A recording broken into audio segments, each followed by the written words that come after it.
What's up and welcome back. I'm John Stark from BackTheMovieGuy.com, your favorite blind film critic, and today I'd like to pay tribute to David Lynch.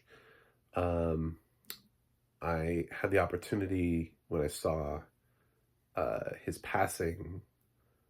I had an opportunity to watch a movie, so it's been a long time, and I gave Mulholland Drive a second look.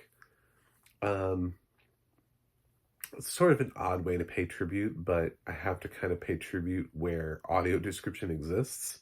It's not really going to help me. Lynch has a very distinctive visual style as much as he does sort of a narrative storytelling style. And I have to be able to find something of his that has audio description, which not all of his films do. But I am aware that there's a track from Mulholland Drive, so um, I jumped on that. The funny thing is, I didn't originally like Mulholland Drive when it first came out. I was young. I was still in high school. It was a lot for me, I think, you know. Um, and I was graduating high school actually this year, so I'm just fresh out of high school, I should say, because I think this opened in the second half of the year. I'm class of 2001. Now you know how old I am. Um, and but still, like 18 is, I there are things that I didn't like back then that I've liked now. So I was thinking maybe Mulholland Drive would be one of those films, and it's a film that I appreciate. It's a film that I look at now when we have A24 and Neon are barraging us with constant swings from fresh directors that are doing sort of like these bold choices. But I think a lot of those directors owe their existence to David Lynch and to the kind of things that David Lynch used to do. People like Luca Guadagnino and Ari Aster and Robert Eggers, Rose Glass. I think a lot of these people owe a lot of their existence to directors like David Lynch, who were doing it before, who were pushing subversive material before them and getting acclaim for doing so and getting name recognition and not necessarily raking in moolah at the box office, but still getting financing. From what I remember, the interesting story about Mulholland Drive is that it started out as a TV pilot, originally commissioned for ABC. And when ABC decided not to go with it, Lynch decided to finish it and put it out as a movie. I think he actually went back in and added more content. This is not like Cruel Intentions 2, which is basically the TV pilot with like some extra footage for the failed Cruel Intentions TV show around the same time.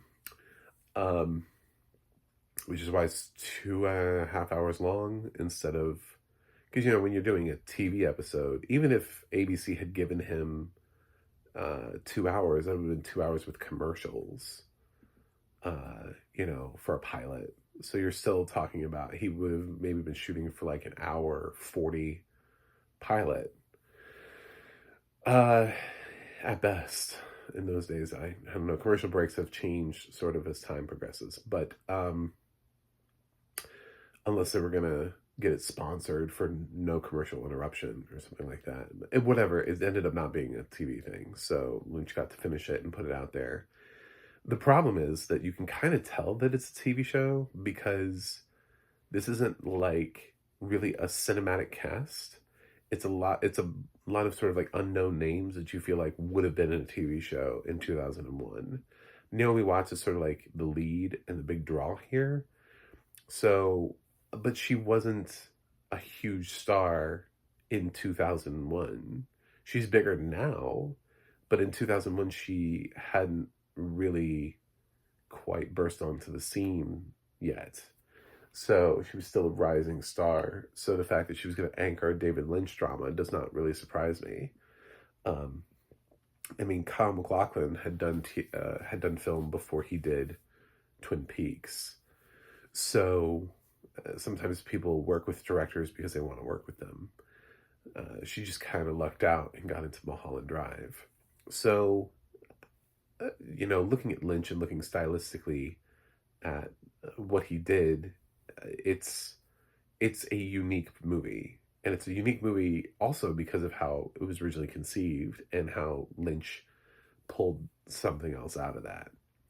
A lot of people consider this to be David Lynch's best film. I even heard that on the nightly news last night with David Muir when he was doing the little like rest in peace segment for David Lynch. He was like, Mulholland Drive, considered his best film of all time.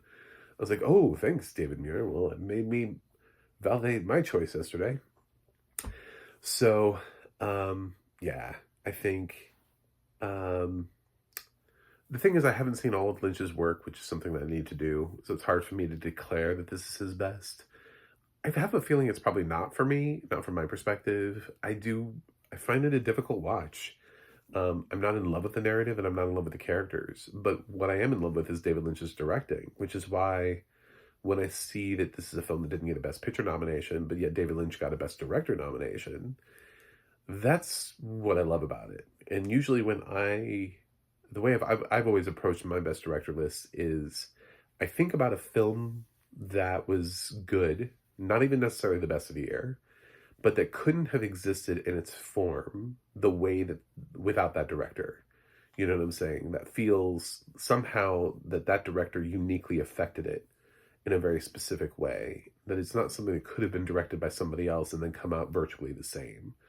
I hate to say it, but like to compare one of the big films of this year, and a reason why that director hasn't been tracking a lot is I think that's what people think about Sing Sing, for example, is I think people can see that that's in the cast and in the script, and there isn't so much there in the direction. So while it has solid direction and maybe sort of underappreciated direction, it doesn't necessarily feel like it's a film that's driven by a director.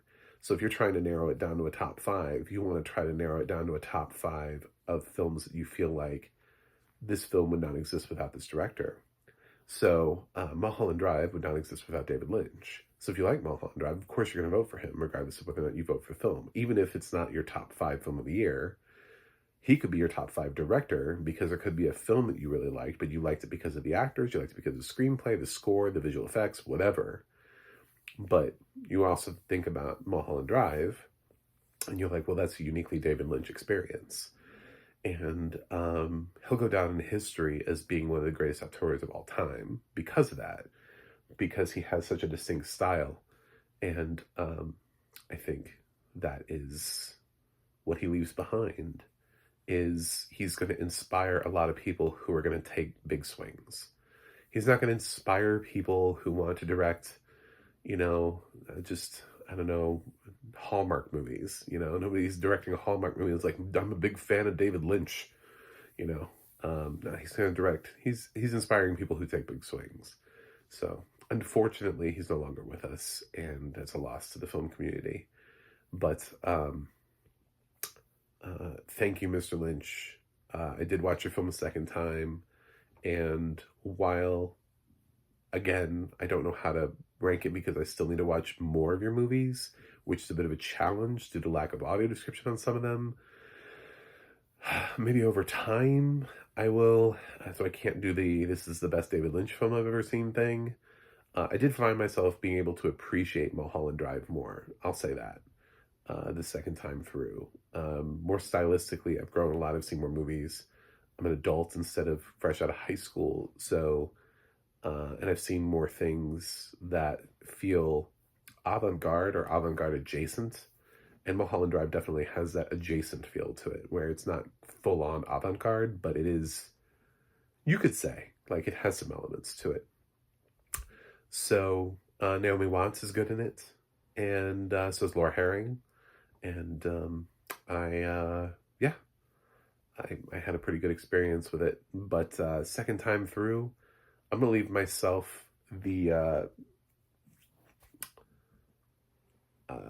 I just came here because I wanted to talk about a film and not necessarily grade Mulholland Drive, but to experience something of Lynch's in honor of Lynch instead of just doing a typical in memoriam. So I'm not going to grade it. That's not what I came here for. But anyway, if you're ever interested, probably the making of Mulholland Drive and how it came to be is one of the more interesting David Lynch stories. So check it out, watch a David Lynch movie, do your thing. But I checked out Mulholland Drive in his honor. he's a great, one of the greats, and he deserves to be watched as a result. Anyway, thanks for watching. Thanks for subscribing, and I'll see you guys on the other side.